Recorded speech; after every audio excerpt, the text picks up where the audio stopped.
Nous sommes de retour sur le plateau de TV Finance pour cette édition du 4 mai 2023. Merci beaucoup si vous nous rejoignez à l'instant et merci beaucoup pour votre fidélité. Et désormais, il est l'heure d'ouvrir notre page éco avec notre invité Charles Sana. Bonjour Charles.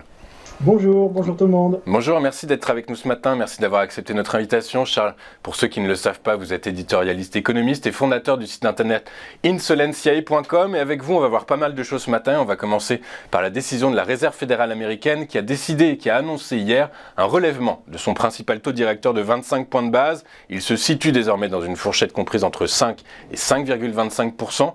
Est-ce que, Charles, c'est trop au regard des difficultés que traverse le système bancaire américain ?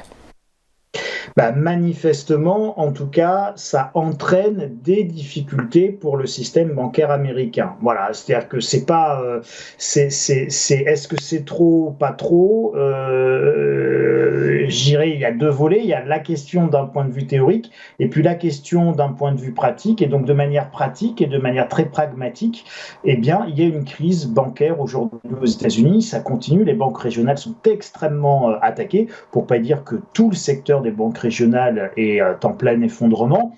Donc en fait, on va assister vraisemblablement à une consolidation du marché bancaire aux États-Unis, et ça ne va pas sans poser de gros problèmes et des problèmes financiers pour la FDIC, là, qui est l'équivalent du fonds de garantie des dépôts aux États-Unis, et puis évidemment pour le marché bancaire en lui-même, puisqu'en réalité, on est tous conscients que plus on a de banques qui sont trop grosses pour faire faillite, le fameux too big to fail, plus on se retrouve avec des banques qui risquent d'être aussi too big to save, c'est-à-dire trop grosses pour être sauvées.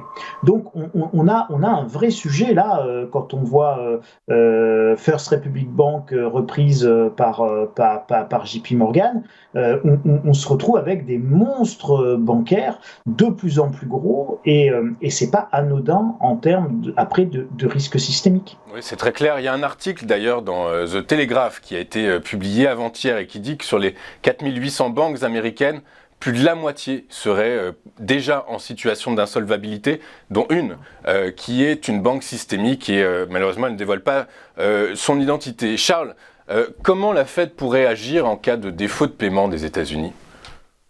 Je pense qu'elle agira pas forcément en baissant les taux. En cas de défaut de paiement des États-Unis, c'était la question, ou de défaut de paiement de bancaire ? Oui, des États-Unis. Ah, pardon. Mais... oui. Pardon.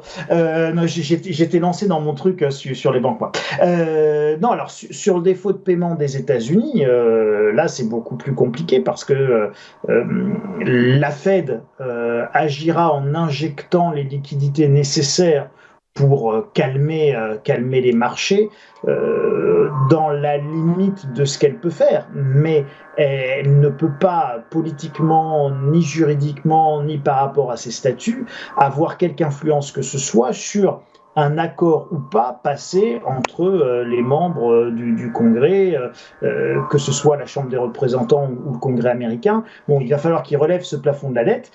Aujourd'hui, on a très clairement un blocage politique qui est majeur, donc on n'est pas loin effectivement d'arriver à une matérialisation de ce blocage à travers un non-relèvement du plafond à la date nécessaire, enfin avant la date nécessaire, et donc du coup vers un blocage des institutions américaines, c'est-à-dire ce que ça s'appelle un shutdown.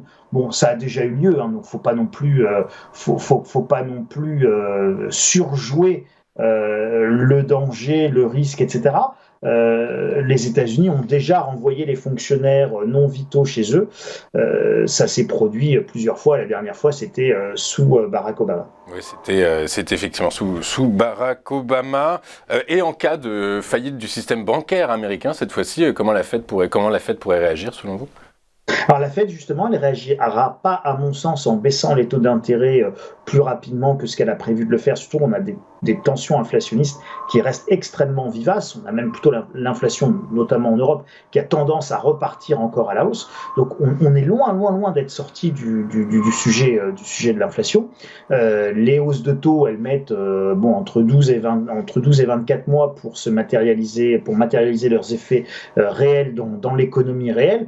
Donc c'est normal que tout ça mette un petit peu de temps à se transmettre.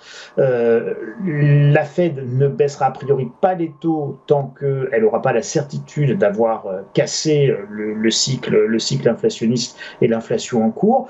Ça veut dire que pour les tensions bancaires, elle va agir sur la notion de liquidité, sur la notion de garantie des dépôts. Alors par exemple, la Fed on peut imaginer ça, vous évoquiez le chiffre, en gros, 4000 banques, 2000 qui sont pas bien.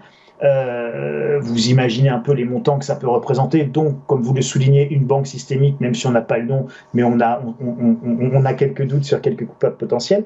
La Fed, là, elle peut tout à fait, par exemple, mettre à disposition de la FDIC, qui est le Fonds de garantie des dépôts américains, une ligne de crédit, je vous dis n'importe quoi, de 3 000 milliards de dollars si nécessaire, pour garantir justement les dépôts et garantir la confiance. Et le fait de garantir la confiance et de garantir les dépôts fait que on n'a pas d'effondrement systémique, brutal ou global, et donc du coup, on limite les risques de panique, et en limitant les risques de panique, en réalité, on limite le coût.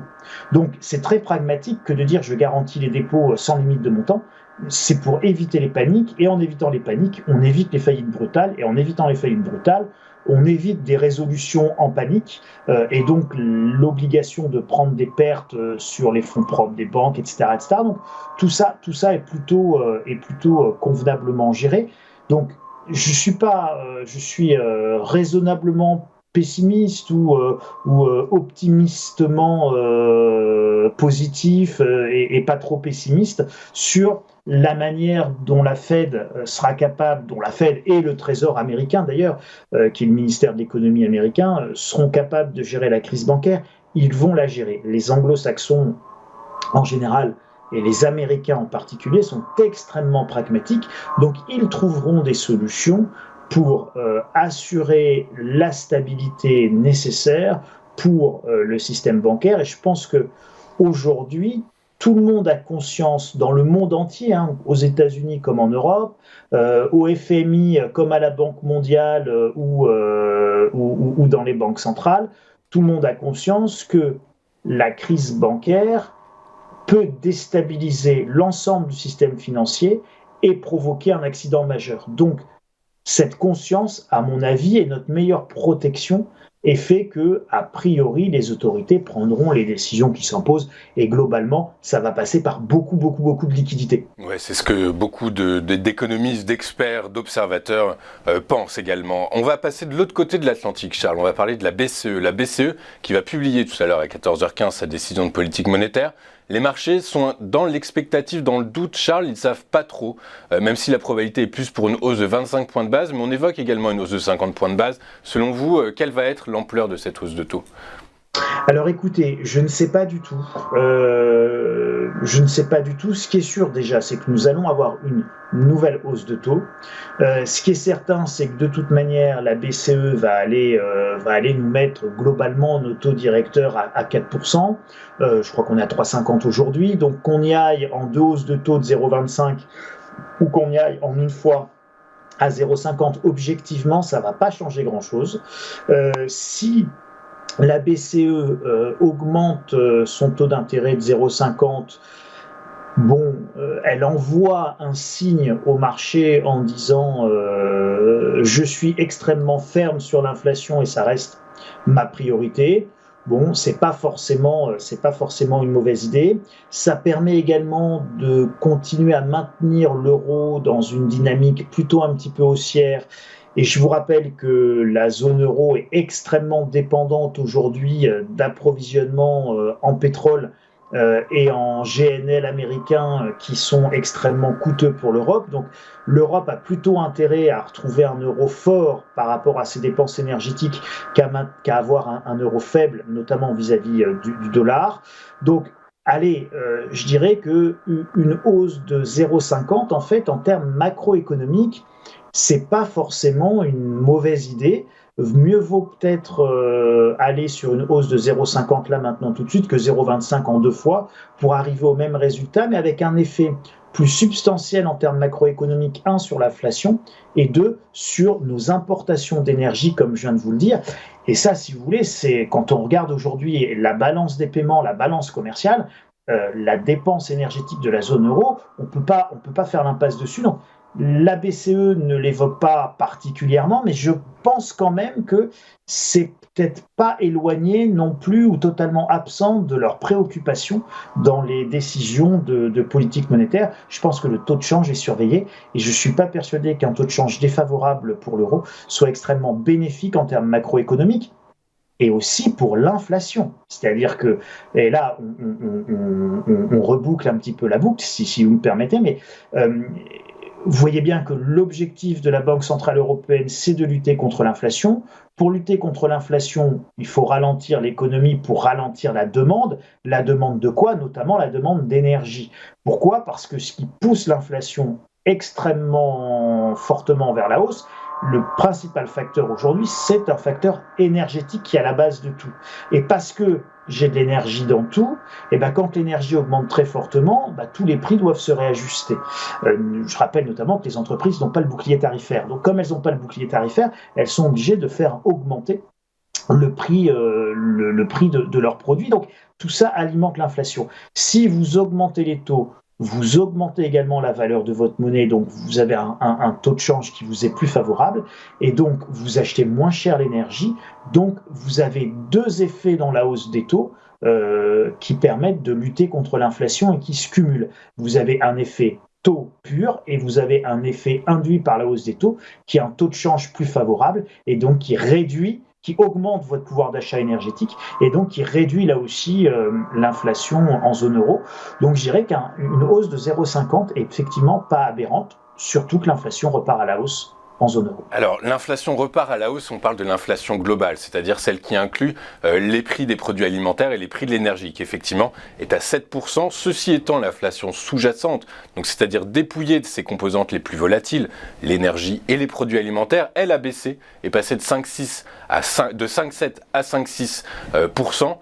Ça reste quand même élevé. Charles, dans quelle mesure cette inflation sous-jacente pourrait-elle rester... dans quelle mesure elle pourrait rester durable, Charles? Alors écoutez, moi je vais vous dire, je crois que sur le court terme, on se trompe en regardant l'inflation sous-jacente. Je pense qu'il faut vraiment regarder l'inflation, la vraie inflation avec les vrais prix qui montent, si vous voulez. C'est-à-dire que regarder l'inflation en retirant les prix de l'énergie, de l'alimentation, qui sont ceux qui aujourd'hui posent un véritable souci et qui alimentent justement, l'inflation, et donc c'est dans cette inflation-là, des prix de l'énergie et de l'alimentation. Je vous rappelle quand même que l'alimentation est extrêmement sensible au prix de l'énergie. On est sur des prix qui sont pas chers en termes unitaires, d'accord? Une boîte de raviolis, c'est pas cher, mais faut de l'acier pour faire la boîte de conserve, faut beaucoup de transport pour ramener la boîte de conserve jusqu'à chez vous. Donc, en fait, sur un prix unitaire comme ça, qui est pas très cher, on va dire, allez, entre 1,50 € et 2,50 € la boîte de raviolis en fonction de votre marque préférée, et si c'est bio ou pas bio, en bocal ou en conserve, la réalité, c'est que le poids de l'énergie dans la fabrication et le transport de ces produits-là est majeur. Donc c'est normal que la hausse de l'énergie entraîne des hausses importantes et significatives dans le marché alimentaire.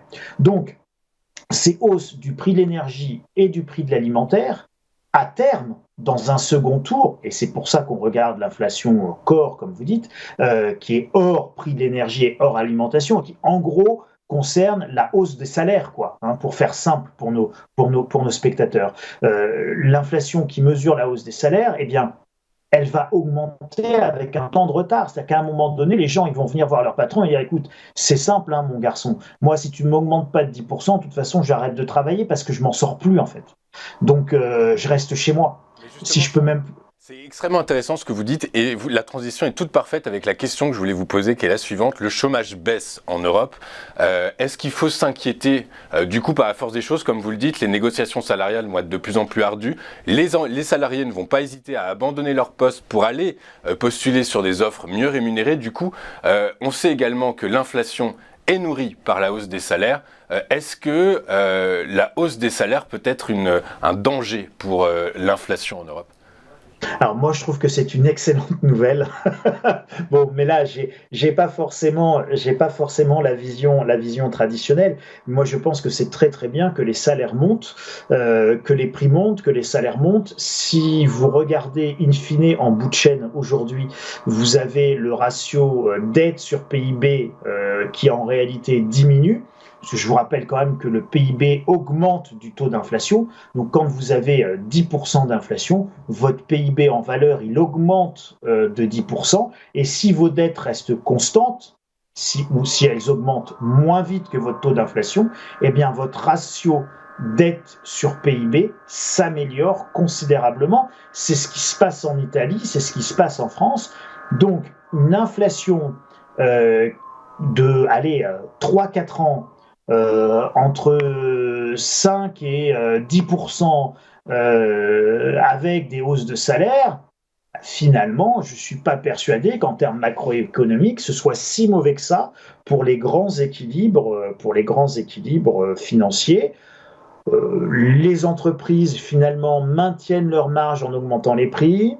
Les salaires augmentent, donc les gens vont à peu près pouvoir suivre l'inflation, même si c'est avec un temps de retard. Bon, bah écoutez, si on a une inflation de 5 à 10% pendant 3-4 ans, ça pourrait régler bien des problèmes. Alors, on aurait des taux d'intérêt élevés pendant 3-4 ans, donc ça poserait quelques problèmes sur le financement de la dette, enfin on va dire sur le service, voilà, sur le service de la dette, c'est-à-dire le paiement des intérêts qui va devenir un peu plus élevé pendant quelques années.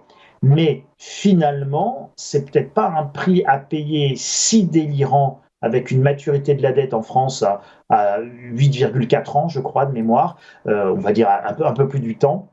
Bon, bah, si vous avez des taux d'intérêt élevés pendant 2-3 ans, c'est pas la totalité de votre dette qui va être au nouveau taux d'intérêt. Donc, finalement, c'est peut-être un moyen terme qui est pas mal pour considérablement faire baisser le ratio dette sur PIB, retrouver retrouver de la marge.